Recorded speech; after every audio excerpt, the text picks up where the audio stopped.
L'equip de govern ha presentat al Centre García Nieto el balanç del programa d'ajuts a les persones desocupades de la vila que es volen establir com a autònomes. Aquesta línia de suport a qui vol crear-se el propi lloc de treball va començar a funcionar l'any 2013.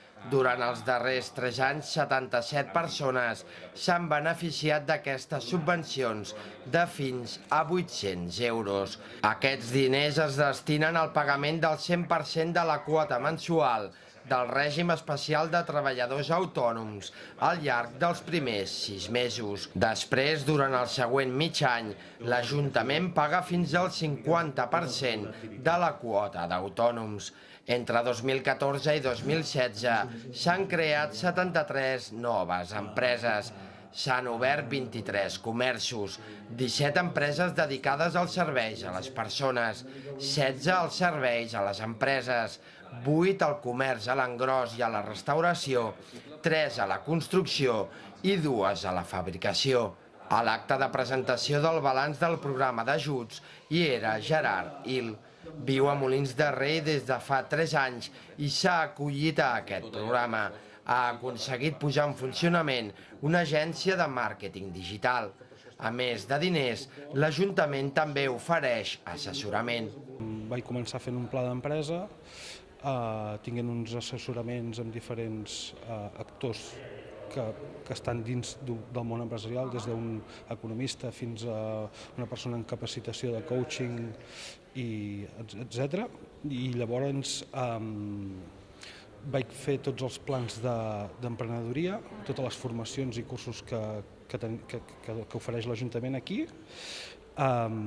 Llavors, seguidament ja va ser quan vaig començar a entrar al servei de l'Enlaire, que és l'espai de coworking de l'Ajuntament, i finalment va ser el tema de la subvenció com a autònom, que la vaig sol·licitar, me la van concedir i així hem pogut anar progressant i arribar fins a dia d'avui. Gerard Il manifesta que aquest programa de l'Ajuntament ha estat vital perquè el seu projecte anés endavant. El més difícil per posar-te per la teva compte és la subsistència del primer any. És el gran tendó d'Aquil·les de tot emprenedor. Llavors, qualsevol ajuda que se't pugui oferir, a nivell econòmic sobretot, és molt important perquè et permet una reducció dels costos fixes importantíssim. Estem parlant de vora 800 euros en un any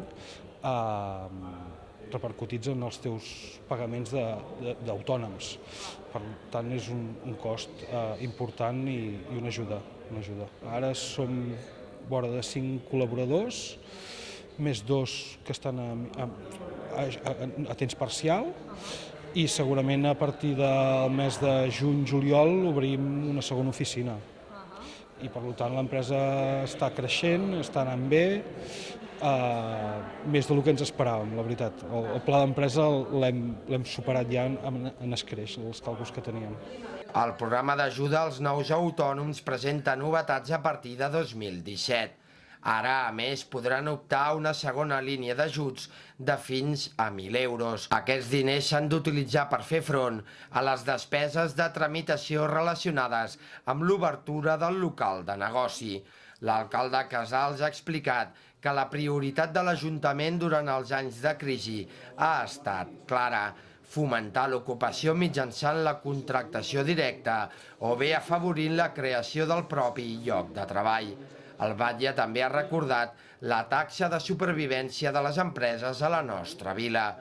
Actualment és del 82%, molt superior a la mitjana del país. Molins de Rei compta amb 1.789 treballadors autònoms i empreses, un 3,5% del total de la comarca.